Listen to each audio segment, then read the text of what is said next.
Les applications de rencontres, c'est la jungle, c'est super dur de faire des rencontres sur les réseaux, où c'est superficiel, où c'est que pour le sexe.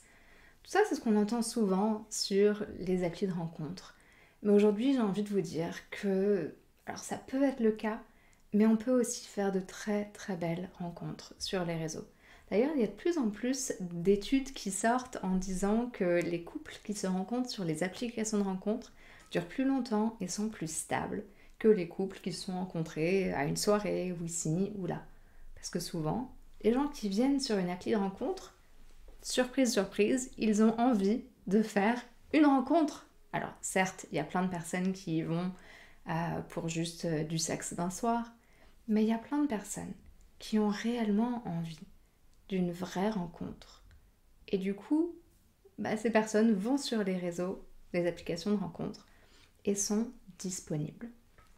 Aujourd'hui, je vous donne quelques conseils pour rendre cette expérience plus agréable et vraiment créer des vrais contacts.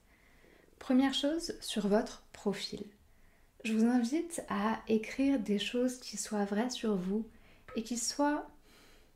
N'écrivez pas j'aime la nature, les animaux et manger, j'aime les voyages. Je vous en supplie, arrêtez d'écrire que vous aimez les voyages. Tout le monde aime les voyages. Euh, Écrivez quelque chose sur vous. Par exemple, je suis quelqu'un de passionné qui aime les conversations intimes, qui aime la profondeur. J'ai envie d'une vraie rencontre, j'ai envie qu'on puisse se parler, échanger. J'ai envie de vivre quelque chose de vrai et de beau. Je suis quelqu'un de ci ou de ça. Parlez de qui vous êtes profondément. Plutôt que de dire tout ce que vous voulez pas, dites vraiment ce que vous recherchez. J'ai envie de rencontrer quelqu'un qui aime la vie. J'ai envie de pouvoir rire ensemble. J'ai envie d'aller faire ci, d'aller faire ça. Ma passion est ci. Mais mettez quelque chose qui soit vraiment unique à vous. Pas juste j'aime aller faire des restaurants. Bon, ok. Donnez quelque chose d'intime. Déjà dans votre description. Si c'est vous qui envoyez le premier message, ce que j'aime bien comme genre de premier message, c'est de dire une chose que vous avez remarquée sur le profil de la personne et ce que ça vous a fait ressentir. Par exemple, j'ai été touchée par ton sourire sur ta deuxième photo. J'ai eu l'impression que tu étais vraiment quelqu'un de lumineux et de joyeux et ça m'a donné envie de te connaître.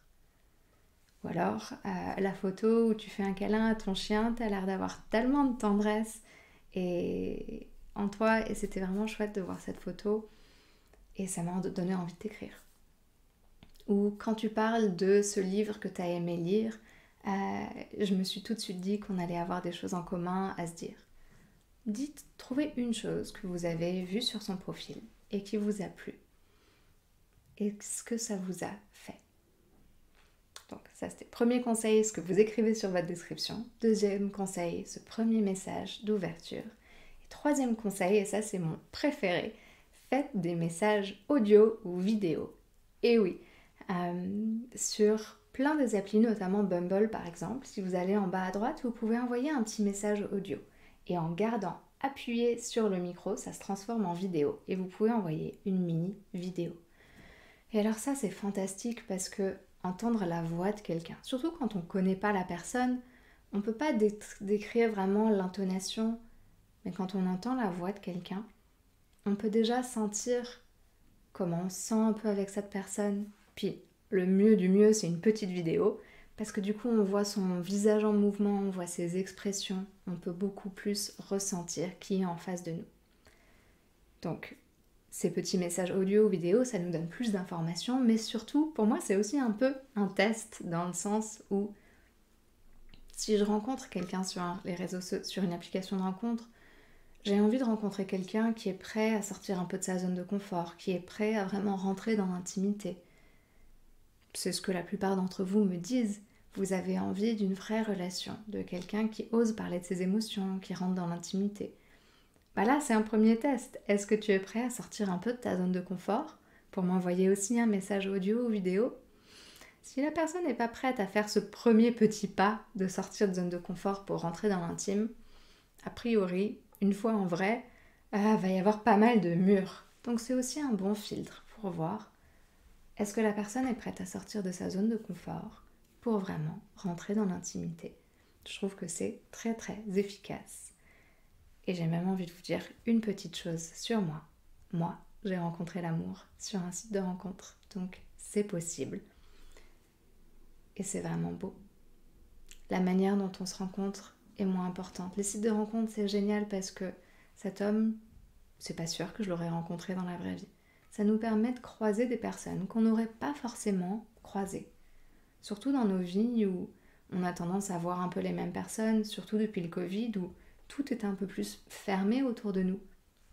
C'est une super, super manière de rencontrer des personnes géniales.